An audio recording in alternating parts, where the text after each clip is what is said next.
não parar, não precipitar e não retroceder. Então dizer para esse cara, sabe quando nós vamos parar? Nunca.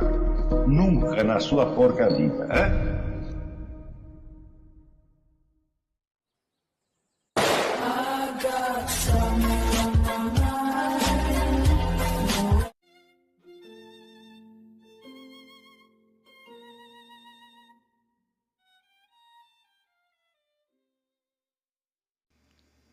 E aí pessoal, tranquilo? Então vem aqui antes do vídeo começar, pedir para vocês se inscreverem, quem não for inscrito, compartilhar, curtir, comentar. Quem puder seja membro do canal, que isso ajuda bastante. Tem também o link do Apoia-se. Quem puder ajudar nosso canal e apoiar financeiramente vai ser muito bem-vindo. Mas o mais importante é transmitir o conteúdo e os conhecimentos do professor Olavo de Carvalho para mais e mais brasileiros. Então compartilhe e ajude aí nossa causa. Muito obrigado a todos os membros, apoiadores do canal. Fico muito feliz. Tenho certeza que a gente está no caminho certo. Então fiquem com o vídeo e até mais. Valeu! Você tem que pensar, o que eu quero fazer? Eu tenho uma missão para com esse país, porque eu estou vendo que isso aqui está degradando abaixo do que a gente esperava. E nós temos que criar uma coisa melhor para a geração seguinte. Esta é a nossa missão. Ou ao contrário, eu estou apenas me sentindo desconfortável aqui e quero uma coisa melhor para mim. Se este é realmente o seu problema, então você está realmente fora da vida intelectual. Porque você está julgando a sua vida, a vida que você quer realizar, é apenas uma vida de conforto, não de realização. Claro, o conforto é preferível ao desconforto, isso eu não discuto. Porém, existe o critério de hierarquia, o critério de importância. A partir do momento que você entendeu que existe uma vocação e junto com ela uma certa missão a cumprir, esta missão tem que ser o critério de julgamento de tudo. Aquilo que favorece a missão é bom e o que desfavorece é ruim. Ora, a extrema miséria pode desfavorecer. Mas o conforto, o bem-estar também pode desfavorecer. Portanto, tudo isso é muito relativo. Tá certo? Então, eu olhando a minha própria vida, eu não posso dizer que os momentos de maior conforto e segurança foram os de grande criatividade. Eu acho que não. Não foram. Alguns momentos de mais criatividade foram os mais miseráveis. Então, é claro que vocês estão num ambiente que nós podemos considerar humanamente compressivo, depressivo. Né? Qual teria que ser a atitude a desenvolver dentro disso? Eu vou ler um texto aqui para vocês. Tem o livro do Steinhardt. Né? De um livro maravilhoso que anos atrás eu recomendei ao Edson Oliveira, da Realizações, e que eu vejo que agora foi publicado, né, em tradução de um... Eu acho que o Eupídio é aluno desse seminário, não é? Eu acho que ele é. Ele pelo menos foi meu aluno durante muitos anos. Do Eupídio e da esposa dele, a Cristina Manesco, né? A Qual Romena. Isso aqui é uma obra-prima da literatura romena, um dos grandes livros. Normalmente chama-se O Diário da Felicidade. E o autor Nikolai Steinhardt. Nikolai Steinhardt era um judeu que era um inimigo do regime Ceausescu, porque ele fez lá alguma coisa e foi para a cadeia por motivos políticos. Ficou 12 anos, sofreu torturas horríveis. E na cadeia ele se converteu ao cristianismo e morreu como monge ortodoxo. E escreveu esse livro contando a experiência dele na prisão e dando esse título quase paradoxal, quase escandaloso, de Diário da Felicidade. Então, até aqui na contracapa, o Edson escolheu muito bem escolhido um trecho central, onde ele diz o seguinte: entrei cego na prisão e saio com os olhos abertos. Entrei mimado, luxento, saio curado de caprichos, afetações, presunções. Entrei insatisfeito, saio conhecendo a felicidade. Entrei nervoso, impaciente, ultrassensível a bobagens. Saio sereno. E assim por diante. Né? Então, aqui, no primeiro capítulo aqui, ele dá alguns conselhos que que eu vou ler resumidamente para vocês, não vou ler inteiro, vou ler brevemente e comentar. O capítulo chama-se 3 Soluções. Ele diz: para sair de um universo cerrado, e não é necessário de modo algum que seja um campo de concentração, prisão ou uma outra forma de encarceramento, pois a teoria se aplica a qualquer tipo de produto do totalitarismo, ou seja, aplica-se à sua situação brasileira também. Diz ele que existe, para sair desse caminho, existe, em primeiro lugar, a solução da fé. Mas a fé, você não tem o que quer, a fé é um dom divino. Então, não é disso que ele está falando. Ele está falando de soluções humanas, quer dizer, coisas que você, por sua própria iniciativa, pode buscar. Quer dizer, você está dentro de uma situação compressiva, ou por estar no campo de concentração, ou por estar na cadeia, ou por estar, vamos dizer, num ambiente espiritualmente deprimente, como o Brasil. Como é que você faz? Então diz ele, primeira solução, a de Solzhenitsyn. Em O Primeiro Círculo, Alexander Isaevich a menciona rapidamente, voltando a ela no primeiro volume do Arquipélago Gulag. Essa solução consta, para quem passa pelo limiar da Securitate é a polícia secreta, a KGB romena, ou qualquer outro órgão análogo de inquérito, em dizer a si mesmo com decisão: neste exato instante morro mesmo. Permite-se-lhe dizer a si próprio, consolando-se: pobre da minha juventude, ou pobre da minha velhice, da minha esposa, dos meus filhos, de mim, do talento, ou dos bens, ou de minhas forças, de minha amada, dos vinhos que já não beberei, dos livros que já não lerei, dos passeios que já não farei, da música que já não ouvirei, etc. Mas algo é seguro e irreparável. Doravante sou um homem morto. Se pensar assim, sem hesitação, o indivíduo está salvo. Já não se pode fazer nada contra ele. Já não tem nada com que possa ser ameaçado, chantageado, iludido, enganado. E assim por diante. Né? Então, você desistiu de tudo. Segunda solução, a de Alexander Zinoviev. É encontrada por um dos personagens do livro As Alturas Ocas. Esse é um livro absolutamente fantástico. O personagem é um jovem apresentado com o apelido alegórico de O Rebelde. A solução reside na total inadaptação ao sistema.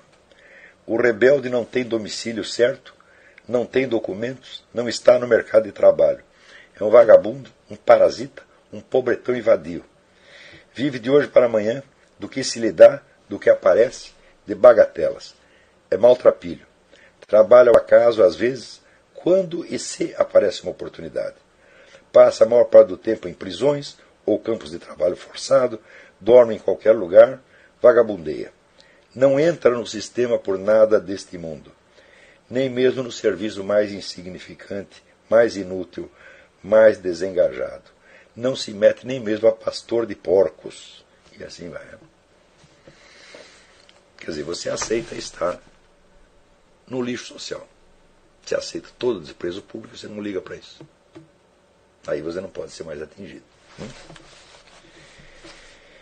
Terceira solução, a de Winston Churchill e de Vladimir Bukovsky. Resume-se ela: em presença da tirania, da opressão, da miséria, das adversidades, das desgraças, das calamidades, dos perigos, não só não te abates, mas ao contrário, tiras dela a vontade louca de viver e lutar. Em março de 1939, Churchill disse a Marta Bibesco: vai haver guerra. Pó e pólvora vão ser feitos do Império Britânico. A morte nos espreita a todos. No entanto, sinto-me rejuvenescer 20 anos.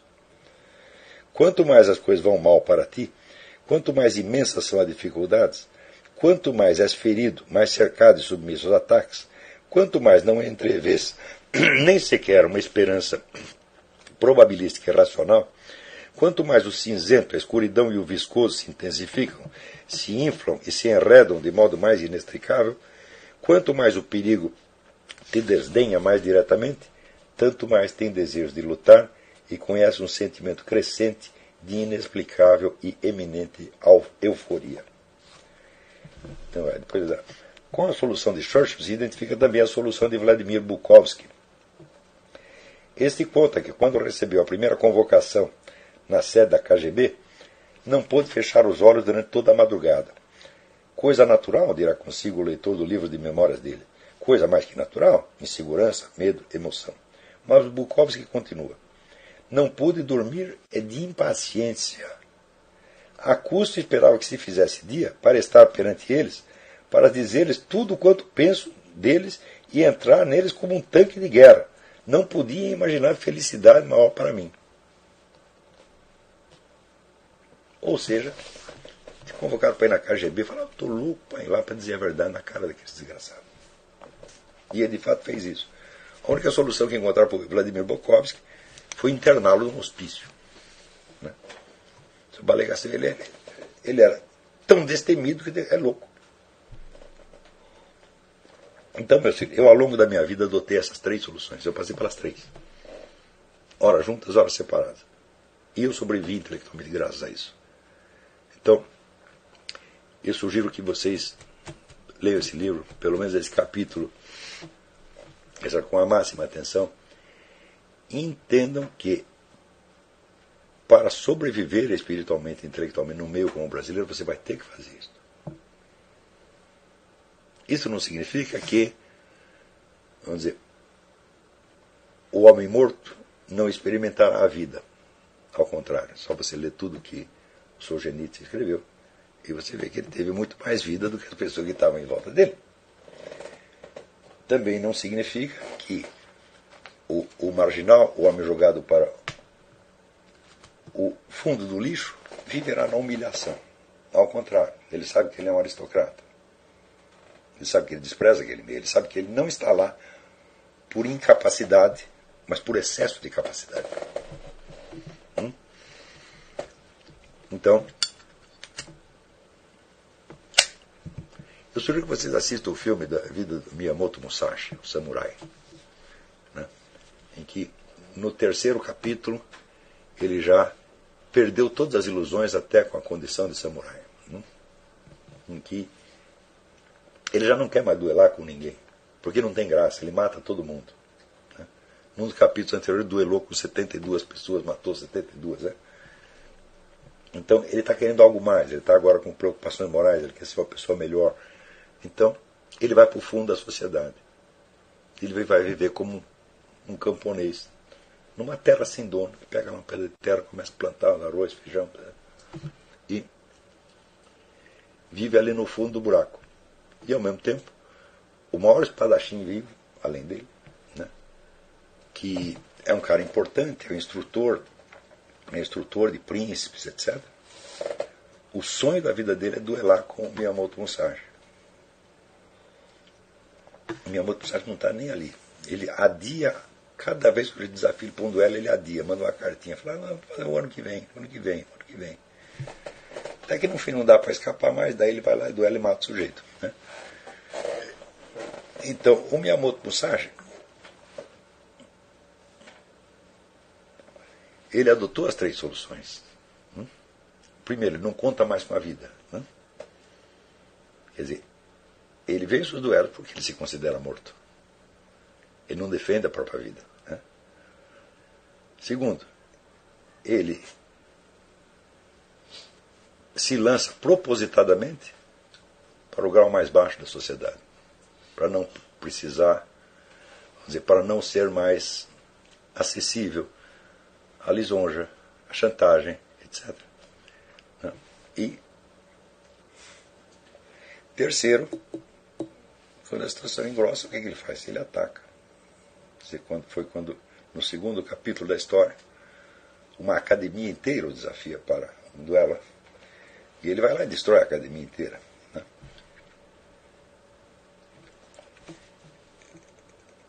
Então, isso aí deve inspirar você. São essas coisas que devem inspirar. Nós temos, a nossa vida não é tão arriscada quanto no samurai, evidentemente, nem a de um prisioneiro político na União Soviética. Veja, aqueles que acham que a nossa missão é muito dura, lembre disso, nós somos pessoas extremamente privilegiadas, porque a nossa luta não é com armas de fogo e nem com espadas. É uma luta na esfera intelectual e espiritual. Então, primeiro, os riscos imediatos de ordem física, nós já somos privados dele, já estamos defendidos dele. Né? Em segundo lugar, aquilo que se opõe a nós não é um establishment estatal que está disposto a acabar conosco, é apenas um meio social compressivo. Claro que gradativamente ele está se consolidando nas formas do novo Estado, mas isso ainda não está pronto. Você não pode dizer que no Brasil você tem uma KGB. Não tem ainda. Está se formando, vai levar mais uns 20 anos. Então, se nós fomos colocados nesta missão, nós temos que agradecer porque ela é muito branda. Ela exige de você uma disciplina, uma contenção, mas de ordem psicológica. Apenas. Certo? Não exige a bravura física. Às vezes pode até exigir, mas é por um momento ou dois. Não é aquela coisa constante de você estar na prisão, sendo torturado diariamente, como o Nikolai Steinhardt ou o pastor Wurmbrand. Não é isso que está nos acontecendo. Isso quer dizer que a ideia da formação para a vida intelectual é fazer de você uma pessoa muito mais forte, psicologicamente, espiritualmente, do que todos aqueles que o rodeiam, do que sua família, do que seus amigos, etc, etc. O que significa que você pode ter muito amor por essas pessoas, você pode ajudá-las em muita coisa, mas você não pode depender delas no mais mínimo que seja. E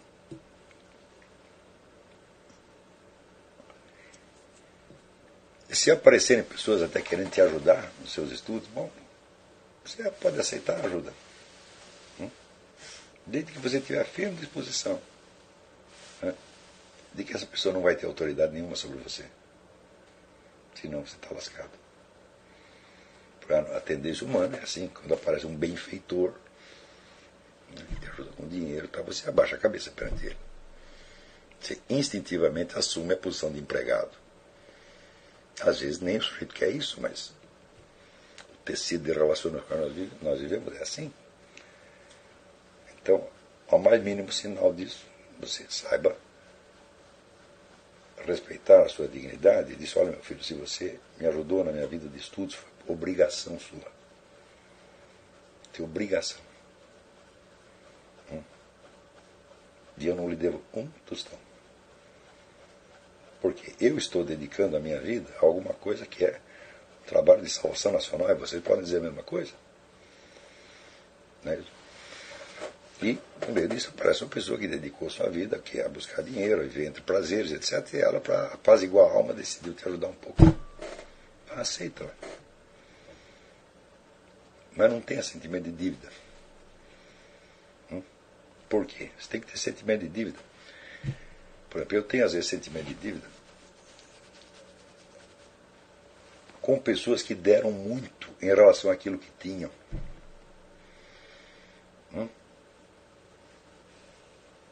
Por exemplo, aqui está sentada a Isabela, a Alessandra.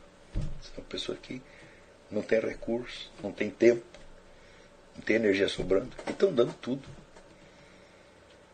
Então, eles estão dando mais do que tem. Agora, se para o sujeito que tem milhões e te deu um pouquinho de dinheiro, não custou muita coisa. Então, quer dizer, a contribuição deve ser avaliada não pelo quanto ela beneficiou a nós ou ao nosso estudo, mas pelo quanto custou ao doador. E nós não podemos desistir dessa ética. Então, agora, se não aparecer ninguém para te ajudar, melhor para você. Você pode perguntar assim: mas o coitado do sujeito, ele quer um livro e não pode comprar. Eu digo: ótimo. Isso é uma coisa maravilhosa que pode acontecer para você. Você anota o título do livro e espera 1 ano, 2 anos, 3 anos, 10 anos, 20 anos. Você precisa desse livro, você precisa da informação que está ali. E a pergunta vai se tornando mais intensa dentro de você. Isso às vezes vale mais do que você ter o livro no primeiro momento. Eu, por exemplo, tenho um livro que se chama Saturno e a Melancolia, escrito pelo Erwin Panofsky e outros. E eu quis esse livro durante 20 anos. Era muito caro, não pude comprar. Quando eu pude comprar, o livro chegou, muito bem. Não era aquele assunto que eu estava estudando no momento, eu botei o livro na estante e não li até hoje. Então, ao passo que às vezes outros livros que me custaram $2 foram muito mais úteis no momento. Então, a dificuldade material de acesso ao estudo, você tem que transfigurar isso num desafio e dizer, é desgraçado, vocês querem me matar a míngua? Vocês vão ver, eu vou durar, vocês vão morrer antes de mim, e eu vou fazer o que eu tenho que fazer, ainda que leve 30 ou 40 anos. Vocês ponham isso nas suas cabeças, vocês vão ver como isso vai fortalecê-lo. Não vai transformar vocês em outra pessoa, vai transformar você mesmo, mas muito mais forte e muito melhor. Tá certo? Então, quando você tem o senso de qual é o seu dever a cumprir, você, em primeiro lugar, você tem um critério para você julgar as suas ações. E é o único critério que vale. Porque, meu filho, até os 10 mandamentos serão interpretados em função disto. Se você pegar os 10 mandamentos de maneira chapada, igual para todos, eles não fazem o menor sentido. Por quê? Porque eles são regras universais que se aplicam a todos em todas as circunstâncias. Só tem um jeito de aplicá-los. Você não vai aplicá-los a um ser humano genérico que está em todas as circunstâncias. Mas vai aplicá-lo a um que está numa circunstância específica que é você mesmo. Então, como é que você aplica? Então você precisa conhecer a situação concreta e você fazer a mediação. É um negócio que eu disse, até num artigo recentemente. Santo Tomás de Aquino dizia, o problema não é você conhecer a regra geral. É você saber como é que ela se traduz na situação específica. Então, não adianta nada você ter decorado os 10 mandamentos. Não é isso? Para usá-los, vamos dizer, como critério da sua conduta, você precisa fazer a tradução deles para uma situação particular, e essa tradução não se faz dedutivamente. Isso é muito importante. Não se trata de você pegar uma regra geral e ir baixando, especificando, até uma situação concreta. Não, existe sempre um hiato entre uma coisa e outra. Entre o universal e o individual sempre tem um hiato, que só pode ser preenchido por uma função intuitiva. Se fosse uma questão de dedução, meu filho, então o ente mais moral que existe seria um computador.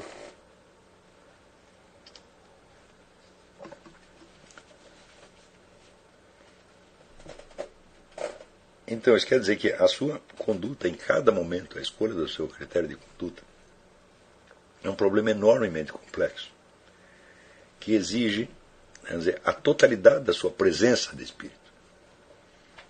Você tem que estar realmente alerta à situação, você tem que estar aberto ao conhecimento da realidade,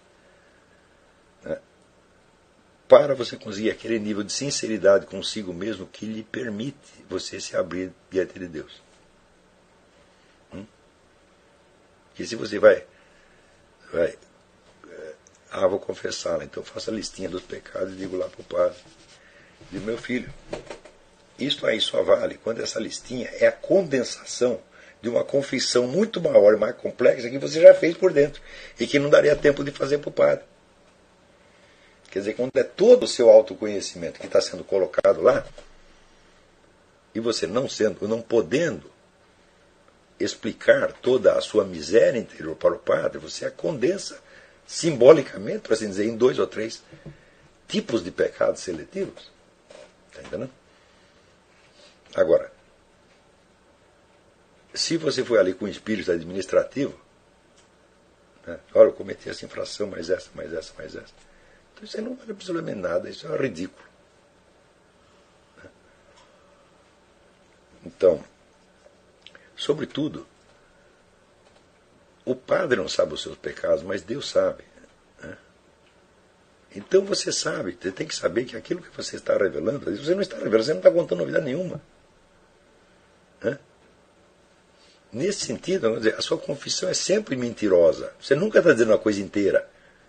Então, não importa o que você diz, importa aquilo que você sabe que Deus está sabendo. Está entendendo?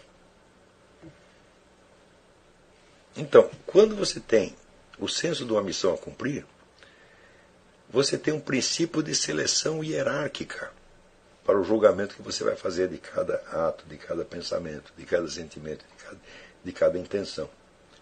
E você tem que estruturar toda a sua vida em função disso.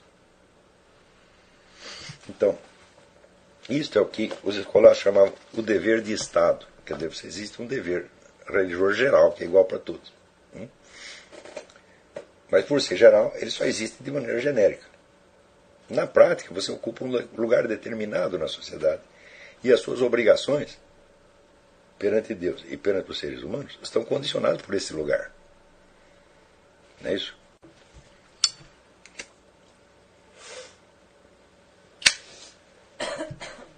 Então, você precisa ter a consciência desta posição real sua, nós dizendo, no tecido da situação,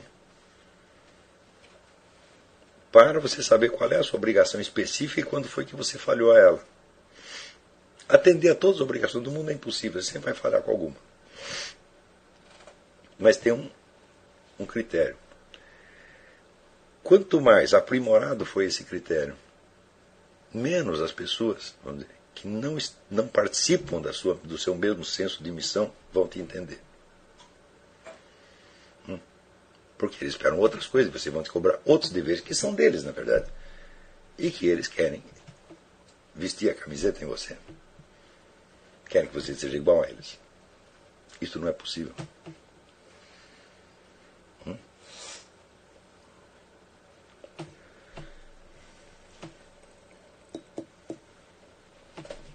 Então,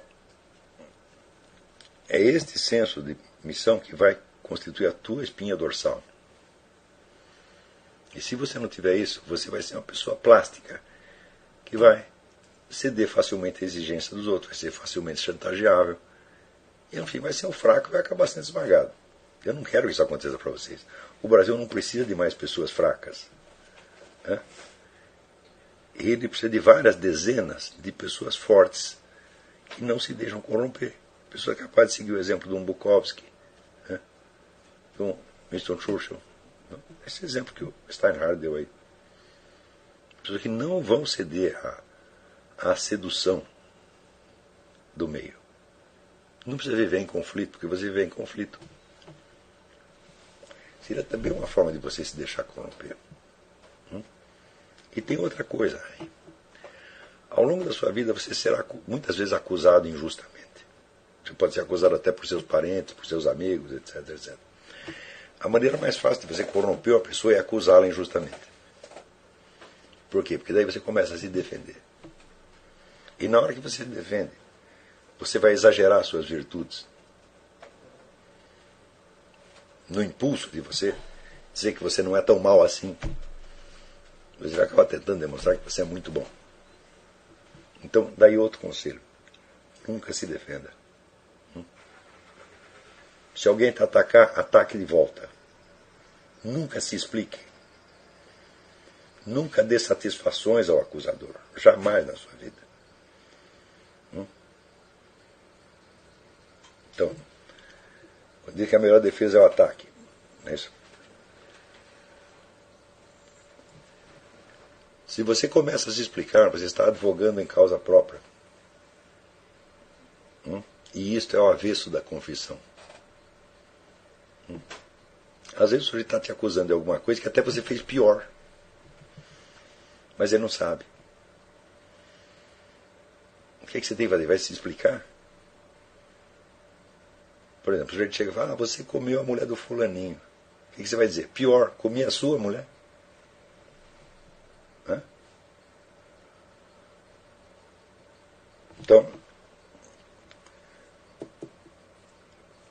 eu não comia dele, mas comia a sua. Quer dizer que você defender-se coloca você numa posição falsa de exaltar as suas virtudes. Está compreendendo? Isso não é bom. Por quê? As suas virtudes, se você as tem, devem transparecer nas suas obras, naquilo que você fez. Não no seu discurso de autoexaltação. Ao contrário. Nós devemos ter um discurso de autoacusação para a gente apresentar diante de Deus. Deus, eu fiz isso, mas aquilo, eu sou muito pior do que eu mesmo imaginava. Eu sou uma decepção, eu sou uma fraude, eu sou vigarista, eu sou um nada. Tá certo? E você deve dizer isso não como exagero retórico, você deve dizer isso com consciência de que isso é verdade. Sobretudo, ter consciência de que não existe nenhum motivo para você existir. Você tem que comparecer diante de Deus seguro de que Deus te criou por um ato de vontade dele. De por nenhum outro motivo. Ele não era obrigado a criar você. Não há razões para você existir. Você é um bicho insustentável, está entendendo? Então você está lá conversando, vamos dizer, com a fonte e origem da sua existência, perante a qual você só pode ter gratidão, porque fala, é um absurdo, o que você fez por mim é um absurdo. É tão bom, tão bom, tão bom, tão bom, que é absurdo. E pior, não só me fez, como agora você vai me refazer. Porque perdoar é refazer. Né? Eu estraguei tudo e você vai me refazer espiritualmente. Né? Então, é importante você ter essa consciência. E para isso é importante que você não se defenda, tá certo, dos atacantes. Não viva num permanente ato de autojustificação. Então o que é que você faz perante os ataques? Ataca mais. O sujeito logo muda de assunto. Entendeu? Às vezes as pessoas estranham por que eu faço isso. Falam, mas eu faço por esse motivo, isso é uma técnica. Pô. Quer dizer, por que eu vou dar satisfação ao vagabundo, mentiroso, intrigante? Eu dou satisfação a Deus. Eu não posso tratar o sujeito como se fosse Deus. Seria uma blasfêmia tremenda.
Chegamos a mais um final de uma aula, de um vídeo. Espero que tenham gostado. Quem não se inscreveu ainda, se inscreva, compartilhe, comente. Ajude o nosso canal, apoie, seja membro. E ajude o nosso canal a chegar a cada dia a mais brasileiros que precisam muito do conhecimento do professor Olavo de Carvalho. Então é isso aí, fique com Deus, até o próximo. Valeu! Então é isso aí, pessoal. Que é o nosso canal. Que são alguns livros que eu já li. A maioria foi doação, mas alguns eu adquiri, professor Olavo de Carvalho. Alguns livros se perderam aí que eu emprestei, professor Alexandre Costa, a Bíblia Sagrada. 10 lições sobre Karl Marx. Indico a não ler esse livro, que é muito ruim mesmo. Alguns pensadores aqui que realmente, como o professor Olavo de Carvalho disse, não são pensadores. Valeu, tamo junto aí. Apoie nosso canal, seja membro.